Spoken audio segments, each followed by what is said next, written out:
Hello everyone, आज हम लोग इंग्लिश ऑनर्स सेमेस्टर 5 के सिलेबस को पढ़ेंगे।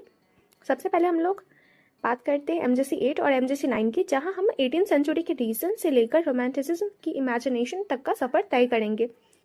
वीडियो को अंत तक देखिएगा क्योंकि मैं आपको बताऊंगी कि इन भारी भरकम किताबों को आसानी से कैसे कवर करना है। चलिए पहले हम लोग सिलेबस देख लेते हैं। सबसे पहले बात करते हैं एमजेसी 8 की, जिसका नाम है British literature 18th century. Unit 1 में हिस्टोरिकल बैकग्राउंड। यहाँ हम देखेंगे कि कैसे रिस्टोरेशन और एनलाइटनमेंट ने समाज को बदला। यह वो दौर था जब लोग धर्म से ज़्यादा विज्ञान और लॉजिक पर भरोसा करने लगे थे। यूनिट 2 में गुलिवर्स ट्रैवल। जोनाथन स्विफ्ट का यह नॉवेल सिर्फ बच्चों की कहानी नहीं है, यह इंसानी स्वभाव और उस समय की राजनीति पर एक बहुत ही शार्प सटायर करवा व्यंग्य है।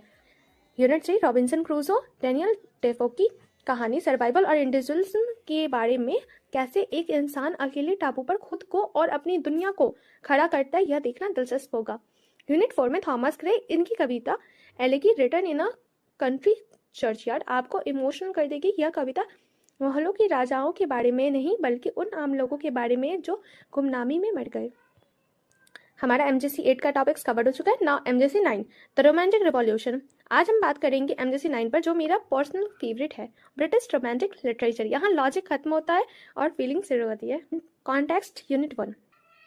फ्रेंच रिवॉल्यूशन ने दुनिया को लिबर्टी, इक्वालिटी, फ्रेटर्निटी का नारा दिया, जिसका असर इन कवियों पर साफ दिखता है। The poets unit 2 and unit 3 में हम लोग विलियम ब्लेक की कविताओं में आपको लैम्ब की मासूमियत और टाइगर की शक्ति दोनों मिलेगी। विलियम वर्ड्सवर्थ हमें सिखाएंगे कि नेचर ही सबसे बड़ी टीचर है। एंड जॉन किट्स और पीवी सैली की ओट संबोधन गीत में हमें सुंदरता और आज़ादी की एक नई परिभाषा देंगे। The gothic novel unit 4 Mary Shelley की फ्रैंकेनस्टीन। यह दुनिया का पहला साइंस फिक्शन माना जाता है, एक ऐसा डॉक्टर जो एक मॉन्स्टर बना देता है। यह कहानी पढ़ते वक्त रोंगटे खड़े हो जाएंगे आप लोग के। अब सवाल आता है कि इतनी सारी पोएम्स और नॉवेल्स को कैसे मैनेज करें। किसी भी कविता को पढ़ने से पहले उसके हिस्टोरिकल कॉन्टेक्स्ट को समझें। अगर आप फ्रेंच रिवॉल्यूशन समझ गए तो रोमांटिक पोइट्री पढ़ना आधी आसान हो जाती है। Compare and contrast. 18th century के लॉजिक और 19th सेंचुरी के इमोशन की तुलना करें।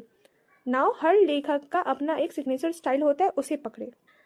स्टूडेंट्स, तो यह था आपका पूरा सिलेबस रोड मैप। आने वाले दिनों में हम इन सारे units, MCQ, subjective question answers के बारे में पढ़ेंगे हमारे नेक्स्ट वीडियो में। तब तक के लिए स्टडी विद स्माइल।